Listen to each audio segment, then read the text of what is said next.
Hey guys, welcome back to my channel. So I'm sure you guys have heard about it, and it is coming. It's coming! It's headed right for us! On October 14th, an annular total solar eclipse will be visible across regions of Earth from the northwestern United States all the way to Brazil. And this eclipse is one of those cool eclipses where you don't get like a total blocking out of the sun, but you get that cool ring of fire effect that's oh so Instagrammable, so people are very excited. But what exactly is happening here? Why is there a ring of fire? What is an annular total solar eclipse? Does this happen every year? What's the deal? So for today, let's dive in to the world of eclipses. An annular solar eclipse occurs when the moon comes directly between the Earth and the sun, but due to its elliptical orbit, the moon is too far away from the Earth to cover the sun completely. This causes the moon's ring of fire appearance around the sun. This is in contrast to a total solar eclipse, where the moon completely obscures the sun, resulting in a brief period of daytime darkness. And the term annular is different than annual. The term annular is actually derived from the Latin word annulus, which just means ring-shaped. And the last time we had this eclipse was actually all the way back in 2012, which just seems like a billion years ago, doesn't it? So on October 14th, the annular total solar eclipse will be visible to millions across the globe as it sweeps through the skies of the northwestern United States, through Mexico, Central America, and into South America, exiting the continent in Brazil. But even if you are not in the direct path of the annularity, you will still be able to see a partial solar eclipse, assuming that the weather is favorable. This animated map shows the 2023 annular eclipse path, which is this red dot, and the partial eclipse visibility, which is this shadowed area. And this type of eclipse is very popular because of the bright ring-like outline of the sun's circumference. This luminous ring, which again is the sun's outer edge, resembles a ring of fire due to its blazing appearance against the comparatively dark sky. It's an incredibly stunning visual that is eagerly awaited by sky watchers and astronomers alike whenever an annular eclipse is predicted. But remember a few weeks back in my Jupiter video when I talked about smart curiosity? This is the type of event that definitely calls for smart curiosity. The Ring of Fire is extremely bright. It is literally the sun, and it can cause damage to the eyes if viewed without proper protective eyewear. Observers should always use specially designed solar viewing glasses or other safe viewing methods when watching any phase of a solar eclipse. NASA literally has a page devoted to how not to burn your eyeballs off during eclipses, so I will put a link to that in the description below. It'll help me sleep at night. Smart curiosity, everyone.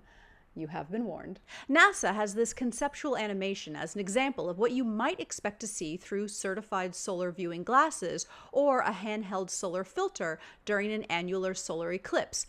I've never seen one, so I'm not sure exactly how accurate this is, but it might give you some idea. But a lot of it will obviously depend on where on the planet you are. NASA released this pretty cool map which shows the path of the annularity eclipse as it moves across the United States. It shows estimated times along a 125-mile wide path and what sections of state, so I'll put a link to that in the description below if you want to take a closer look. But as far as the United States goes, it looks like if you're going to be in Oregon, Nevada, Utah, New Mexico, Texas, it's going to be very extra Ring of Fiery. But this other map shows the various percentages of coverage you will see if you don't happen to live exactly in the path of the eclipse. Apparently here in LA, we're going to get 71% of it, which is not so bad. I'll put a link to this map as well. It's just gonna be links galore this week. But the coolest spot to see this eclipse seems to be off the coast of Nicaragua and Costa Rica. That is at the point of the greatest eclipse, where viewers could see the Ring of Fire effect for up to 5 minutes. So get ready for those TikToks from that part of the world. And of course, NASA made a trailer, a Ring of Fire trailer, because NASA.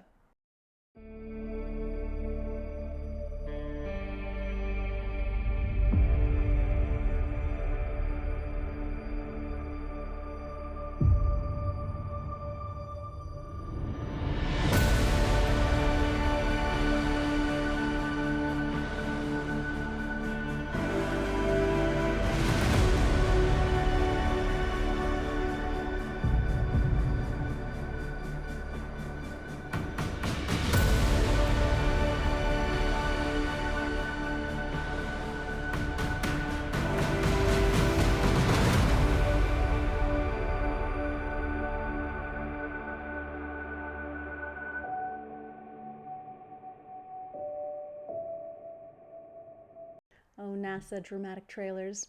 I've missed you so. Eclipses have always had an interesting history. There have been references to them in petroglyphs in the UK, oracle bones in China. The Mayans kept meticulous records on eclipses, and they are, of course, mentioned in the Bible. And eclipses have contributed to major advances in the history of science. And obviously, our understanding of what they are has changed through the passage of time. But it's interesting to me that for thousands and thousands of years, up until today, they've always kind of wowed us. Like in the beginning, it was, I'm sure, more of a, what the heck is that? But now it's more of a, how cool is that? And it's just a reminder of the big ol' universe spinning around up there as we toil away down here with all of our problems. Like trying to figure out how to get a TikTok of a ring of fire without burning your eyeballs out.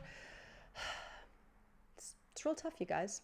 NASA will also be going live on their YouTube channel at 10:30 a.m. Central Time on October 14th. So if you don't live anywhere near the path of the eclipse, that could also be a cool way to watch it. Let me know your thoughts in the comments below, and let me know if you happen to live in the path of the eclipse.